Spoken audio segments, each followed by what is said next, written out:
We're here in the Moonlight mine. It's a gold mine in Montana here. What we've come across here is a definite fill somebody's done on purpose. In 1942, when they closed the mines, they made it illegal to mine gold. A lot of miners that were actually working something of value would come in and they would close up a certain portion of their mine because the government had the right to come in. They could take all the equipment, everything else that was in here. So the only way these guys really had to safeguard their mine was to come in, push a bunch of fill in from one side or the other, and kind of block off their mine. It's really easy to tell when this has been done. As you can kind of see with this, if you look down this way, we are a good, 60, 70, 80 feet into the mine. And then all of a sudden we've got a bunch of dirt that's been pushed in.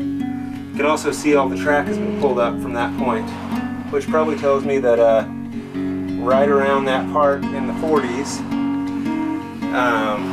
they were probably taking all the rail and everything else that was around this mine. So whoever owned it at the time decided, well, I'm not going to let them take anything else. I'm going to close this up. Now we know they were producing by this right here. You can see these little dots. There might be some more as we're looking around, but these dots will indicate some sort of ore body, something that's coming out. It could be carts of just junk rock that they're pulling out, or it could be, this was cars of actual good ore that we pulled out and the rest was junk ore. All depends on the miners and how they decided they wanted to do it, but this is a sign of a mine that was actually doing some good production, because if they weren't doing production that they were reporting, they had no need to keep track of how much was coming out. One more thing to point out to you on the age of this mine. You can see right here all these timbers.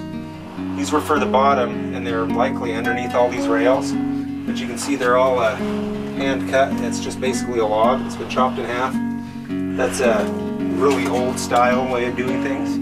And it really gives some good age to this mine. This is probably like cut in the late 1800s and worked all the way up. Probably in the 1940s when they were forced to close it. It doesn't look like anything's been done with it since. So, now you know.